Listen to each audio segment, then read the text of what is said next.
of being betrayed. That is a big and complex one that can manifest in so endlessly many shapes, ways, and forms. And of course, it overlaps with a lot of those other core wounds and fears that we have. The biggest issue, and that's the one that we need to address first and foremost with that fear, is the problem of not trusting. You don't trust yourself and you don't trust anybody else.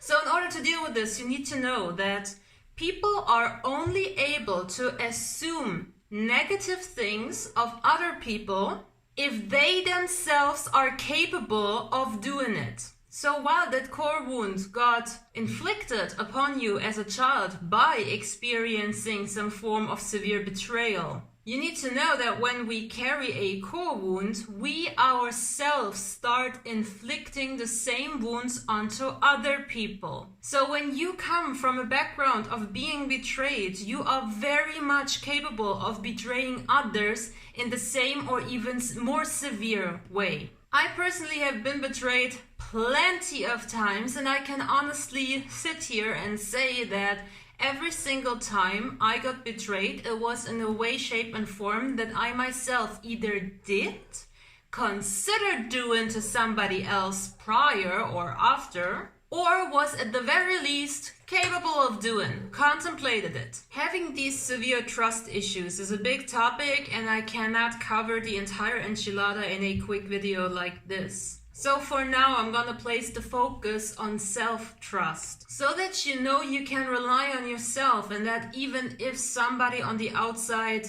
is betraying you in some way, shape, or form, you do not actually depend on them. The affirmation, I trust myself, is gold in this one. Of course, in order to be able to trust yourself, you need to know who you are, and you need to work on that by doing all the other little exercises that I've mentioned in previous fear videos. You need to be aware of all of your own flaws, your own drawbacks, but also your good qualities, your strength, and your skills. And once you know this, you can then really truly rely on you. Worst thing you can do is bullshit yourself or attempt to ignore who you really are. Gloss over issues. Wear a false mask. Pretend that you are somebody that you know you're not. Lie to yourself and to others. This will feed so much energy and focus into this fear of betrayal, which then usually manifests in getting betrayed over and over and over again. So as with any other issue, we need to know that when somebody betrays us,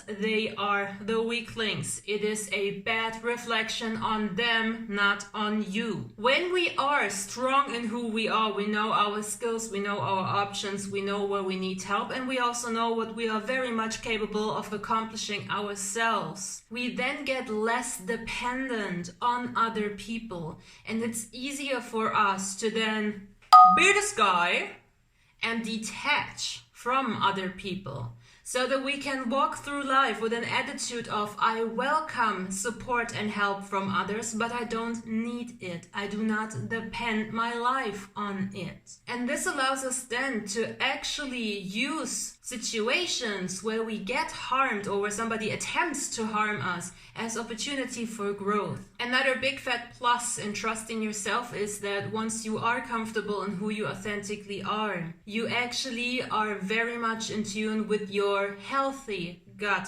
feeling and your healthy intuition. So once you are able to trust yourself, you can then intuitively, correctly judge whether or not you can rely on somebody without overthinking, without freaking out, without going backwards and forwards, and without the mental clutter. Working on trusting yourself and getting comfortable at that is about 80% of doing the work to overcoming this issue.